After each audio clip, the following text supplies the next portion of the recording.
Start. Mr. Deputy Chairman, sir, this is quite a simple bill which tries to regularize, or rather bring up to date, some of the rules regarding licensing, and for that purpose the definition are sought to be changed. Now it is quite obvious that when these definitions have been adopted, it will give a new type of work to the ministry, and it is in anticipation of this new type of work like telecommunication, television, etc., that these particular definitions are sought to be extended. It is therefore quite relevant to point out that the new responsibilities which the ministry is undertaking as a result of the changes in the definition of the terms for the purpose of licensing could be effectively discharged only if the administrative setup is also suitably changed so as to make it possible for these new responsibilities to be adequately discharged. Sir, we know that the zonal system in our telegraph and postal departments still requires a lot of change, and if these new responsibilities are to be adequately discharged, it will be necessary to reorganize and to create some new zones. For example, a zone for Gujarat might now become necessary in view of the fact that the new state has come into being, and it is desirable that there is a special zone which looks after the needs and requirements of that particular area. Similarly, there may be other areas also where it may be necessary to create new zones so that administrative bottlenecks could be avoided and new responsibilities could be effectively discharged. Still more important than this reorganization of the administrative setup wherever necessary and desirable is the question of the efficient, loyal and willing service of the employees.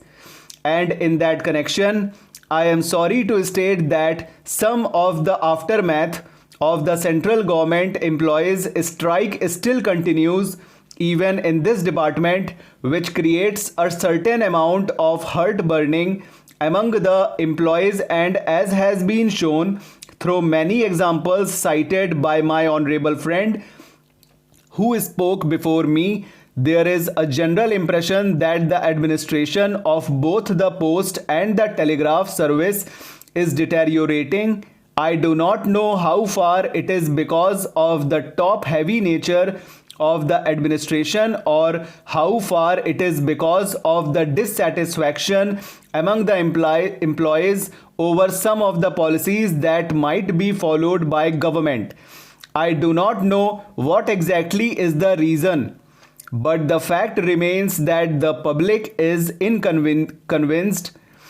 and the services are not as efficient as they should have been. I would therefore request the Honorable Minister to examine this question of reorganization as well as the question of satisfying the legitimate demands of the employees more sympathetically, not only because it is just and desirable that the administration should be properly reorganized,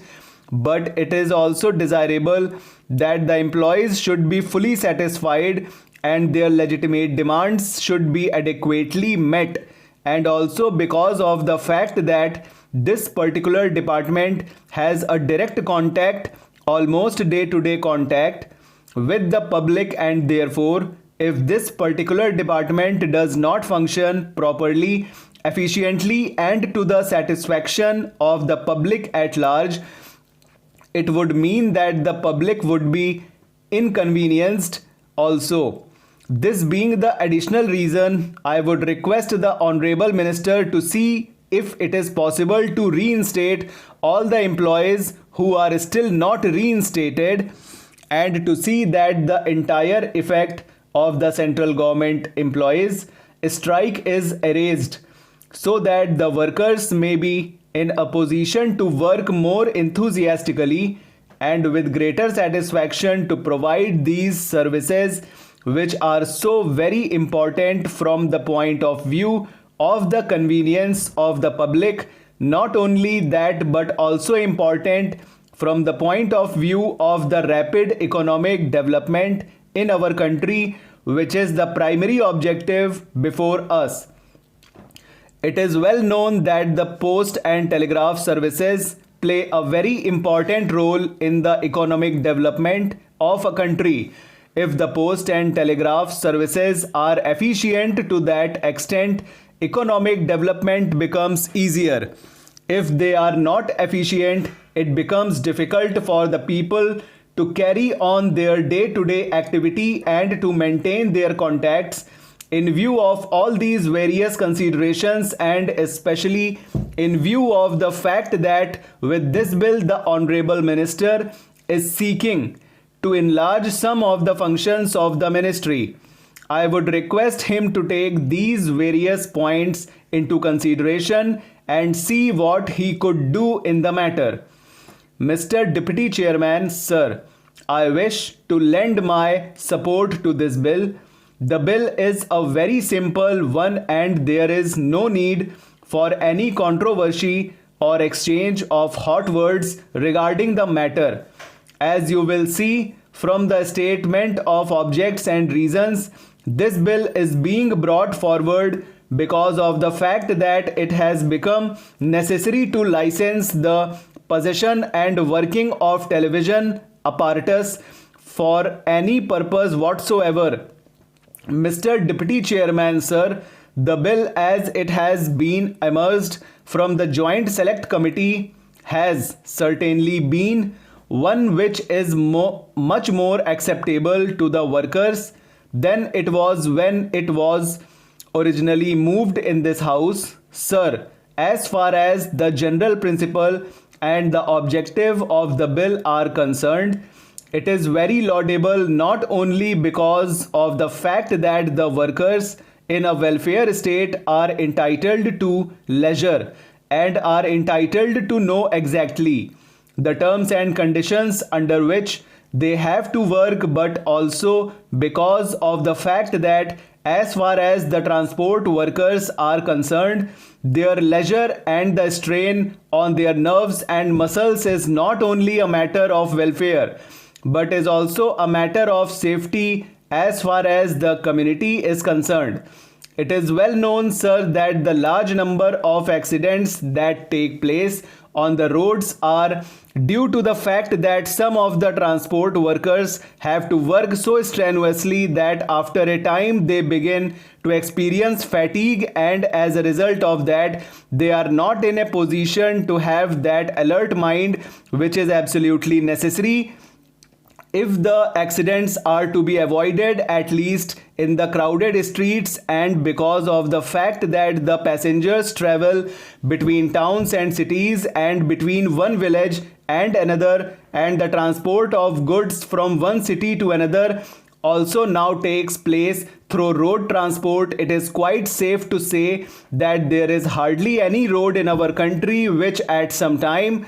or another is not so congested as to require a very alert mind on the part of the driver to see that accidents do not take place. Many tragic accidents have taken place on the roads, especially in recent times in the neighborhood of big towns and large cities, largely because of the fact that there are trucks and buses and other heavy vehicles moving on the roads, and at the same time light vehicles and small vehicles are also plying on the same roads. And so many times it becomes very difficult for a fatigued driver to control his vehicle, especially a heavy vehicle, and also because of the fact that the roads themselves are also not quite in good maintenance, that the accidents do take place. Therefore, sir, the objective of this bill is very important. As I said, it is important not only for the point of view of the welfare of the worker, of his right to leisure, but also from the point of view of the safety of our roads In view of this, sir, and in view of the fact that it is hardly quite safe if the driver himself is not quite alert and his nerves are not quite fresh, it will spell disaster for the road users. In view of this, the Joint Select Committee has wisely rejected the classification that was originally proposed in the bill. That classification was made on an idea that in the towns the traffic was more congested, that the strain on the driver was heavier, and that therefore he required rest more immediately than was the case of a driver who had to drive between one village and another, or on town and another, because there the roads were at a long stretch and there the traffic perhaps was not so heavy. That particular contention would not be quite true to reality, and even if it were so, the implementation of that particular classification would have been very difficult, because many of the vehicles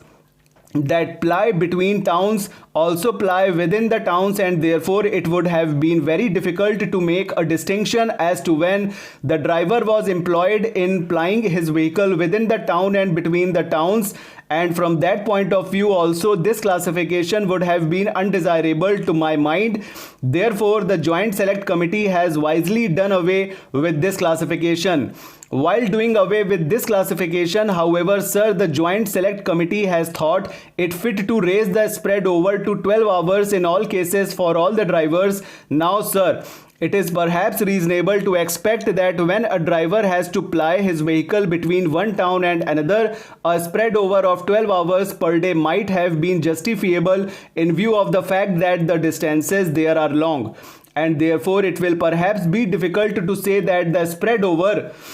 could be reduced to less than 12 hours in the towns and cities. On the other hand, sir, it is more necessary not to spread the hours of work over a stretch of 12 hours, because it is possible there to see that the shifts are so arranged that the total spread over is not as long as 12 hours. Now, because this classification has gone away, this spread over has been made uniform, 12 hours for every driver, full stop, over.